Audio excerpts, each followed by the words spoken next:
I film these introduction parts after I've already done the bit. Spoiler alert. The upcoming video gets a bit painful.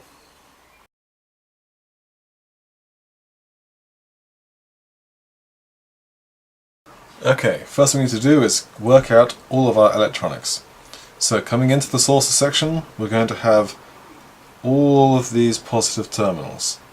Coming out again, obviously it's the same number, except 4 of them are on the negative rail, 3 of them are on a 470 ohm resistor, and 4 of them are on a 560 ohm resistor.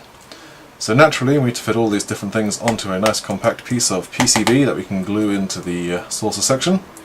And what I've come up with after a little bit of jiggly-pokely is a nice band. It's a 6x5 board with a 7th column added for master outs, so 7x5, with 12 inputs and 12 outputs broken up by their resistance, which gives us a board that looks something like this.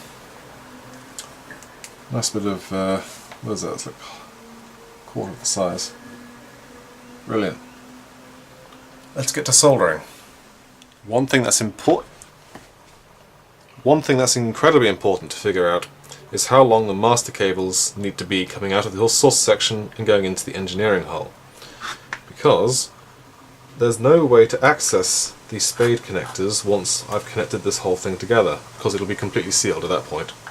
Which means that these cables will need to be long enough to connect onto these spades and allow me to maneuver this piece into place.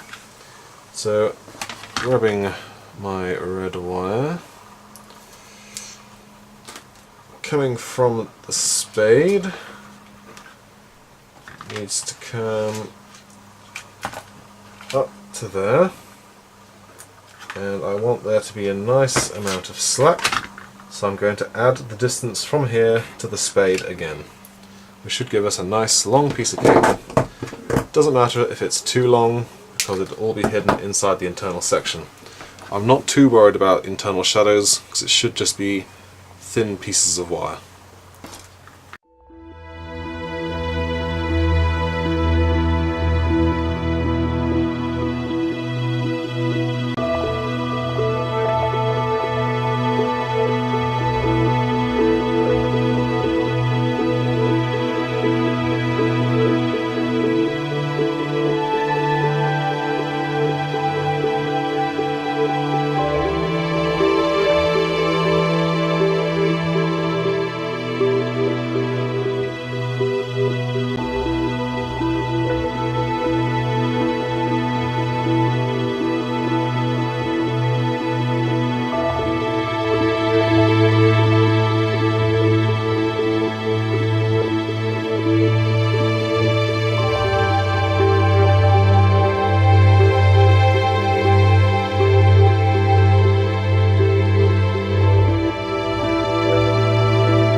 Alright, I just managed to blow every single of the small LEDs on the lower section. Looks like there's I created a bridge between these two sections here. Not quite sure where, I can't really see, but I'm going to have to change out all these LEDs. I won't show that on camera, of course. A slight amendment to that last statement. I never bridged the top and bottom positive rail, which means that the yellow and red LED has never had power going through it in this circuit. So once I can figure out what's gone wrong with the breach, which I still haven't worked out, we'll only need to replace this one LED.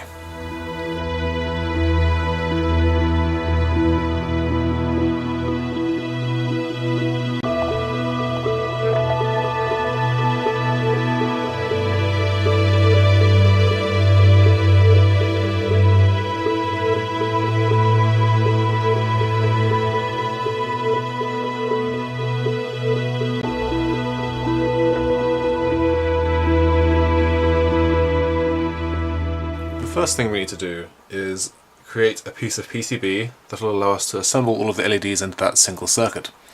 Now, quite uniquely, unlike the aft section or the nacelles, the navigation LEDs here are of mixed colours on the same circuit. Because in the nacelles it's only 1 and 1, and the aft section it's only 1 and 1 again. Here we have white, yellow, green and red, which means that we've got 4 different types of LEDs running at 4 different voltages, and so if we're not careful we're going to result in a dimming of certain LEDs. And whilst, for example, the red and the yellow might share the same resistor, they can't be on the same circuit because the LEDs themselves draw different current and what have you. So we're going to create this 7x7 piece of PCB with 4 resistors, 1 for each colour. It doesn't matter about them being the pair because the dimming will be absolutely minimal.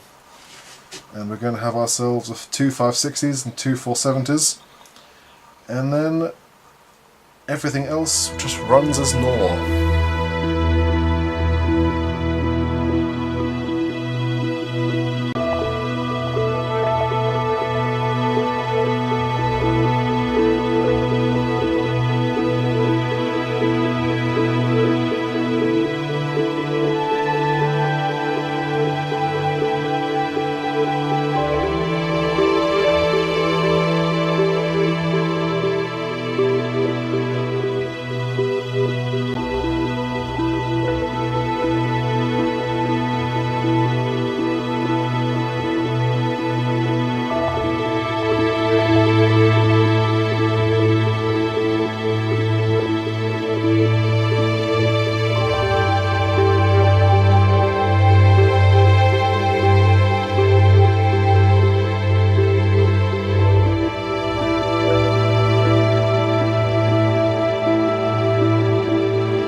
What a pain in the balls that was.